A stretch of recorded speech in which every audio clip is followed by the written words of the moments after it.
Sir எங்க தாத்தா பேர்ல சொத்து இருக்கு, பட்டா இருக்கு, ஆனா பத்திரம் இல்ல, அவர் இறந்துட்டாரு, இப்போ எங்க பேர்ல அதை பத்திரம் முடிக்க முடியுமா? பண்ணலாம், ஆனா பண்ண முடியாது. ஏன் பண்ண முடியாது அப்படின்னா, தாத்தாக்கு எத்தனை பேர் வாரிசு இருக்காங்களோ அவங்கள்ட்ட எல்லாம் பெர்மிஷன் வாங்கணும். அப்புறம் அவங்களுக்கு யார் யாரெல்லாம் வாரிசு இருக்காங்களோ அவங்கள்ட்ட எல்லாம் பெர்மிஷன் வாங்கணும். பர்மிஷன் வாங்கினா மட்டும் பத்தாது, இவங்க எல்லாத்துக்கும் வாரிசு சர்டிபிகேட் ரெடி பண்ணணும். இவங்க எல்லாம் ஒத்துக்கிட்டு எல்லாருக்கும் வாரிசு சர்டிபிகேட் ரெடி பண்ணி எல்லாம் ப்ராப்பரா இருந்துச்சுன்னா எல்லார் பேர்லயும் ஃபர்ஸ்ட் கூட்டு பட்டா மாத்தணும். நீங்க கூட்டு பட்டா மாத்தினதுக்கு அப்புறம் அந்த பட்டாவை வச்சு நீங்க பாகப்பிரிவினை பண்ணணும். பாகப்பிரிவினை பண்ணி உங்க பேருக்கு நீங்க மாத்திக்கலாம். இதுல எல்லாரும் ஒத்துழைச்சாங்கன்னா உங்களால ஈஸியா அதை பண்ணிட முடியும். இதுல யாராவது ஒருத்தர் ஒத்துக்கலைன்னா கூட இது சாத்தியம் இல்லை.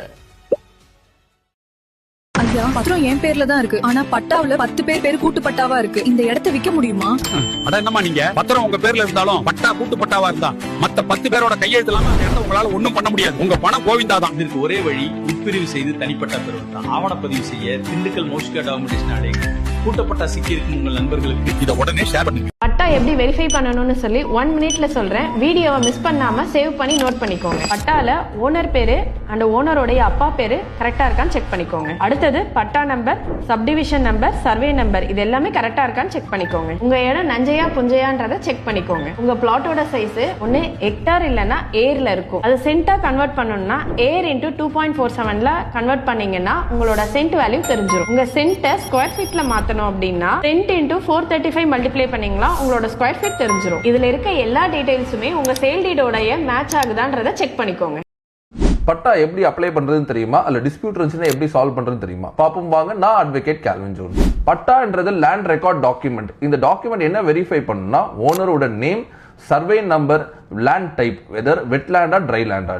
பட்டா எதுக்கு முக்கியமா தேவைப்படும் பாத்தீங்கன்னா, ஒரு ப்ராப்பர்ட்டியை மார்டேஜ் பண்றீங்க, லோன் வாங்குறீங்க, இல்ல ப்ராப்பர்ட்டியை விற்கிறீங்க, இந்த மாதிரி சூழ்நிலையில இந்த ப்ராப்பர்ட்டிக்கான பட்டா முக்கியமா உங்களுக்கு தேவைப்படும். இது ஒன் ஆஃப் த டாக்குமெண்ட் உங்க ஓனர்ஷிப்பை ப்ரூவ் பண்றதுக்கு. இந்த பட்டாவோட டிரான்சாக்ஷன் எல்லாத்தையும் ஒரு அப்ளை பண்றது, மாடிஃபை ஆர் டிரான்ஸ்ஃபர் பண்றது எல்லாமே எதுல டீல் பண்றதுன்னு பாத்தீங்கன்னா, தமிழ்நாடு பட்டா அண்ட் பாஸ்புக் ஆக்ட் இந்த சட்டத்துக்கு கீழே தான் இந்த பட்டாவை பத்தி எல்லாமே டீல் பண்ணப்படுது. பட்டா இஷ்யூ பண்ற அத்தாரிட்டி தாசில்தார் கிட்ட இருக்கு. நீங்க எப்படி ஒரு பட்டாவை அப்ளை பண்ணணும்னு பாத்தீங்களா, ஆன்லைன்ல தமிழ்நாடு இ சர்வீஸ் போர்ட்டல் கீழே நீங்க அப்ளை பண்ணிக்கலாம். நீங்க ஃப்ரெஷ்ஷான ஒரு பட்டாவை அப்ளை பண்ணனும்னா ஃபார்ம் 2 செக்ஷன் 3 சப் கிளாஸ் 4 கீழே நீங்க ஆன்லைன் போர்ட்டல்ல அப்ளை பண்ணிக்கலாம். அதுக்காக கூட நீங்க என்னென்ன விதமான டாக்குமெண்ட்ஸ் நீங்க அட்டாச் பண்ணணும்னா, நீங்க ரிஜிஸ்டர்ட் சேல் டீட் அட்டாச் பண்ணிருக்கணும். உங்க ப்ராப்பர்ட்டிக்கான easy which mentions clear title அதை நீங்க அட்டாச் பண்ணிருக்கலாம்.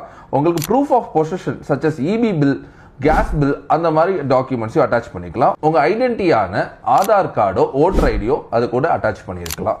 ஸோ இதுக்கான டைம்லைன் அண்ட் ஃபீஸ்ன்னு பார்த்தீங்கன்னா, உங்களுக்கு சப்டிவிஷன் பண்ண வேண்டாம் அப்படின்னு இருந்ததுன்னா அதில் உங்களுக்கு 15 டேஸ் நீங்கள் அப்ளை பண்ண டேட்ல இருந்து 15 டேஸ்க்குள்ள உங்களுக்கு பட்டா இஷ்யூ பண்ணிடுவாங்க. உங்களுக்கு ப்ராப்பர்ட்டியில் சப்டிவிஷன் பண்ண வேண்டிய சூழ்நிலையில் நீங்கள் அப்ளை பண்ண டேட்ல இருந்து 30 டேஸ் ஆகும். GO 210 படி.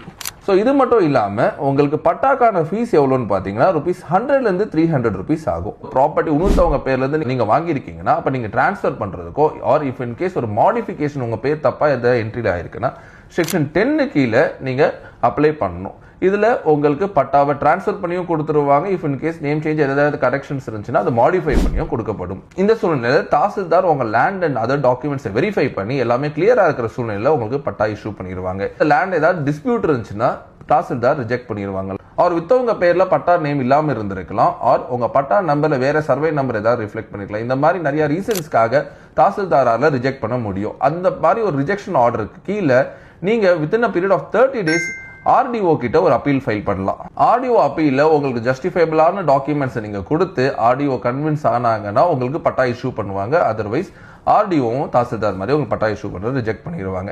ஆர்டிஓ ரிஜெக்ஷன் ஆர்டருக்கு மேல நீங்க டிஆர்ஓ கிட்ட அப்பீல் போகலாம். அண்ட் உங்க ஜஸ்டிஃபைபிளான டாக்குமெண்ட்ஸ் நீங்க கொடுக்கணும். இஃப் இன் கேஸ் அவர் கன்வின்ஸ் ஆகாட்டி அங்கேயும் பட்டாவை ரிஜெக்ட் பண்ணுவாங்க. நீங்க எல்லா டாக்குமெண்ட்ஸும் கொடுத்து டிஆர்ஓ உங்களுக்கு பட்டா கொடுக்காம ரிஜெக்ட் பண்ணிட்டாங்கன்னா அந்த ஆர்டரை சேலஞ்ச் பண்ணி நீங்க ஹைகோர்ட்ல ரிட் மனு ஃபைல் பண்ணலாம். அங்க உங்களுக்கு எல்லா டாக்குமெண்ட்ஸையும் நீங்க அங்கேயும் ப்ரொடியூஸ் பண்ணிட்டு நீங்க உங்களுக்கான பட்டாவை ஹைகோர்ட் மூலமா பெற்றுக்கொள்ளலாம்.